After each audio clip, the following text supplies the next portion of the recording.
Everybody, welcome to the video. So we're breaking down the Federated Auto Parts 400 at Richmond Raceway for the second race of the 2021 NASCAR playoffs. This will take place on Saturday night, September 11th at around 7:45 p.m. Eastern. I'm definitely looking forward to this track. We have a short, flat track, which I tend to love from a DFS perspective, so I'm definitely looking forward to breaking this one down. Plus, I also love night races. And if you do find this video helpful in any way possible, please leave a like, subscribe to the channel if you haven't yet already. If you want to take that one step further, become an official member over on Patreon. Link is down below in the description for that. I now have NFL content over there, so now is one of the best times to sign up as the All Sports Pack. Have as much value as it does as of right now, considering we have MLB, NASCAR, and NFL going on at the same time. And last but not least, this video is sponsored by Prize Picks. I'm sure most of you know what it is by now, but if you don't, it's Daily Fantasy Sports Simplified. And as of right now, I do offer Prize Picks projections on my spreadsheet, as well as some of my favorite plays in the article. And they're also running an NFL promo this weekend where all you have to do is bet the over on Patrick Mahomes of 0.5 passing yards, which is basically free money. So if you want to check it out, use the link down below or go to prizepicks.com and use code CPENN to get a free money bonus. That's an instant deposit match up to $100 when you tell them I sent you. I think it'll be it for the plugs for the most part, so without further ado, let's dive into the preview of this week's race. As far as the live stream goes this weekend, I'm thinking around 5 p.m. on Saturday, if that works for you. Also, please let me know if you guys want me to do an NFL live stream on Sunday morning, like around 11 a.m. If you guys want me to, I can bring my friend on, Andrew, DFS by the numbers, over on YouTube. We can just talk some football, talk with the chat, and have a good time before the game start. Just let me know, because I'm not sure what the demand is for it. And also, if you guys want to join the DraftKings contest that I host each and every single week, all you gotta do is comment your DQ's name down below. I'll be more than happy to have you to compete for some money, shots on the channel, just a good time overall, just a fun way for me to interact with you guys. But I do want to put the winners that we had last week on the screen right about now. And coming home in first place, taking the gold over $130 for what feels like the second time in a couple weeks. We had Old Gopher with 408.2 points. Then we had a tie for second place, Kaltenheimer and Union 513. Then around the bubble, we had Brooklyn BS in fourth, Wien Atlanta in fifth. We had like a five-way tie for sixth place here, including myself, which I think it was my projection optimal, so it made sense that it was a bit chalky here. But we had CPEN 16 over here, my man Trey, NF 72, and then my girlfriend Jules 13 and MC Sub 1546. Out to all of us, I think we had some pretty darn good lineups last week. And again, if you want to enter, just comment the DQs down below. I'd be more than happy to have you for the housekeeping for the most part. So let's dive right into the preview of this week's race. As you mentioned, this is the Federated Auto Parts 400 at Richmond Raceway. There's your outline of the track. It's nicknamed the Action Track.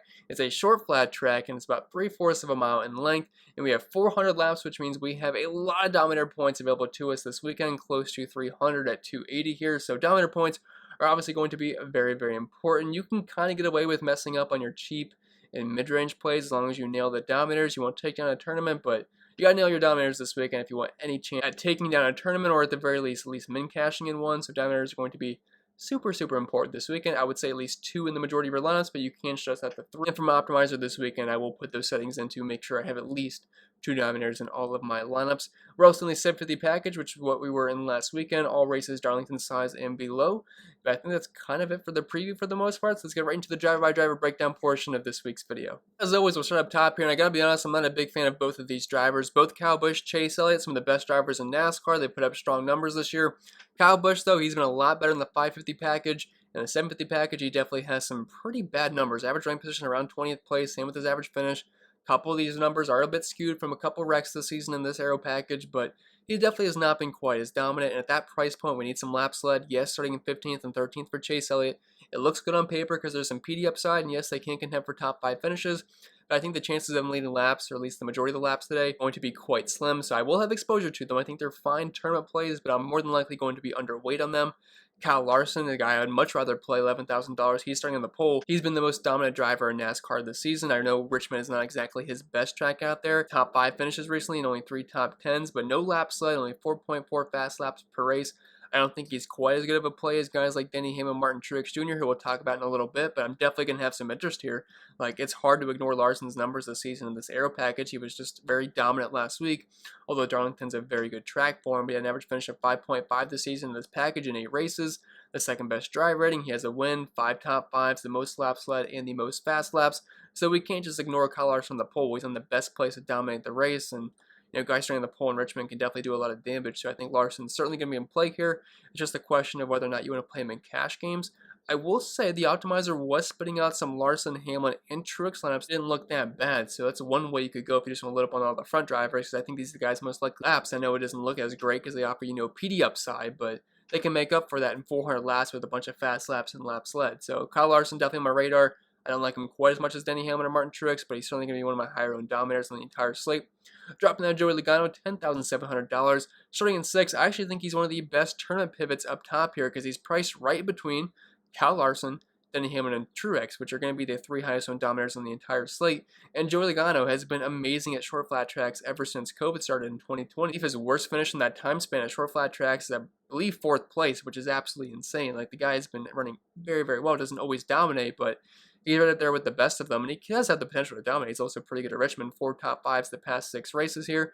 If you're looking at his numbers in this aero package this season, no wins, but 4 top 5s, 7 top 10s, a good chunk of laps led, a decent chunk of fast laps, average finish of 6.4, which is only behind the man this season, Kyle Larson. So I think Joey Logano is definitely a very, very strong tournament play. Half the ownership is these other guys he's priced around. Then dropping into the 2 chalk guys, which are my 2 favorite plays in the entire slate. We have Denny Hamlin and Martin Truex, the teammates here. I just feel like they're massively underpriced. They should be switched with Kyle Busch and Chase Elliott, in my opinion. I think they should be right there in the $11K range with Kyle Larson. So the fact that they're not, and they're over $1,000 cheaper, I will take that all day. I would not mind just making like half my lineups include Denny Hamlin and Truex. I think they're just by far the best plays in the slate, especially when you factor in their price points. Kyle Larson's right up there with them, but I like the price points better on these 2. Both guys have been great at Richmond. Both guys have been fantastic in this aero package this season, and both guys are pretty good at day-to-night races, especially Truex, and I'd be very surprised if these 2 aren't battling for the win at the end of the race. Hamlin finally got his first win of the season last week. He's been great in this package all season long, best average green flag speed. Well, he finally got the win. That's kind of been the one thing holding him back this season, but the best average running position, 5 top 5, second most laps led, second most fast laps. Hard not to like Hamlin here, plus he's pretty darn good at Richmond. Then Martin Truex Jr., $10,200. Speaking of people that are good at Richmond, hard to find a better driver than Martin Truex. Over 110 laps led per race here, with 2 wins recently, the best driver rating, 5 top 5s. If you look at the recent finishes, 5th, 2nd, 1st, and 3rd. I also feel like the 19 team has been selling out for these short flat tracks this year, considering that's what the championship's going to be, so I think that makes sense, but hard not to like Truex. The most wins in this package, 5 top 5, third most laps led, and the 3rd most fast laps. Same here for all the Truex I can get at $10,200, just a massive underpricing in my opinion. William Byron, $9,900, starting in 14th, kind of in a similar boat to Kyle Busch and Chase Elliott, but he's around $2,000 cheaper, so it's a little bit easier to fit him in. Starting in 14th, he does offer you PD upside, and he's definitely been a top 5 contender in the majority of these races at these track types this season, with 4 top 5s and 6 top 10s. Not really a big lap leader kind of guy, but if he can pick up fast laps and finish top 5, he'll definitely be a viable play at $9,900. Just don't feel like his ceiling is quite as high as the guys like Denny Hamlin and Martin Truex. Amount of potential laps that they could lead on Saturday night, about $9,600. He's starting in 10th. I'm not a big fan of this price point, close to $10,000, but any single time we're at a short flat track, Christopher Bell will be on my radar. That's dating back to the Xfinity days where he just kind of tore these kind of tracks up, and he's been good at them this season. He has multiple top 5 finishes, and definitely think we can play him in a JGR car. They tend to perform pretty well at these track types. Can't imagine he's going to have too much ownership. Like, I imagine more people will play William Byron. I think more people end up playing Keselowski because he has better name value. Same goes for Kevin Harvick at only $9,100. So I definitely think Bell is a very strong play here. Brett Keselowski, $9,300. He's starting in 7th. He won this race last year, and he's been a lot better in the 550 package this season. Although the last short flat track race we had at New Hampshire, he was one of the best cars in the entire field. Now you got to keep in mind, a lot of good drivers wrecked out early on in that race due to the rain, like Kyle Busch, Martin Truex Jr., Denny Hamlin took a spin, a couple of other guys as well. So he's probably not going to dominate if those guys are still in the field. But he was still fast, and he was very good at them last season. And like I said, he won here last year. I think Keselowski at that price point, I think he's a fine tournament play, and I'll leave it at that. Same exact can be said for Kevin Harvick, like literally the same exact thing. So just say whatever I said about Keselowski and copy and paste it over to Kevin Harvick. He also showed a little bit of speed last week, which was encouraging, but he had some issues. I believe he had a loose wheel, ended up having to pit, ended up finishing still strong. And he's had good finishes this year in this package. I mean, average finish of 8.4, which is right behind Truex, and a running position of 7.6, which is actually better than Truex. Similar driver ratings, just doesn't have the wins with the top 5s, but 7 top 10 finishes, 12 laps led per race, and 13.5 fast lap. Personally hate Kevin Harvick here, although I can't imagine myself having too much, but I will be playing Kevin Harvick. Alex Bowman dropping out of the 8K range. He has 2 wins in this package this year. He's also the most recent winner at Richmond. He got a little bit unlucky, kind of stole the win from Denny Hamlin later on, but I mean, he's been solid, and most of the Hendrick cars, besides Kyle Larson, had to make up for what they did last week as they all ran into a lot of bad luck. And Byron got clipped by his teammate Alex Bowman. Chase Elliott had an issue. Byron ended up coming back on the track, was fine. Had a tire go down and smash the wall, ending his day. So it's just a lot of bad luck for Hendrick, so they're going to need a rebound. All besides Kyle Larson, I definitely think they can do that. It's just I'm not a big fan of a lot of them at their price points compared to where they're priced at, although they're definitely all going to be playable. Ryan Blaney, $8,600. He's starting in 8th place. It's a good price play, and I like the Penske cars at short flat tracks typically, but this has been a very, very bad track. Ryan Blaney, he had his best career finish earlier this season where he finished 11th here, but besides that, 19th, 17th, 25th, 19th, and 22nd, so not a big fan of Ryan Blaney. He is playable. I mean, these track types this season, 11.1 running position, which is pretty solid, good drive rating, but only one top 5, yes, some laps led, but not going to have too much Ryan Blaney. I don't think I'm in a full fade, but I won't have too much. Austin Dillon, $8,400, starting in 19th. If you guys remember last year's playoff race at Richmond, Austin Dillon had one of the absolute best cars in the entire field, and this is a pretty good track for him. His recent finishes here have been pretty strong. 10th, 4th, 22nd, not great, but then 6th, 6th, and 15th, starting in 19th.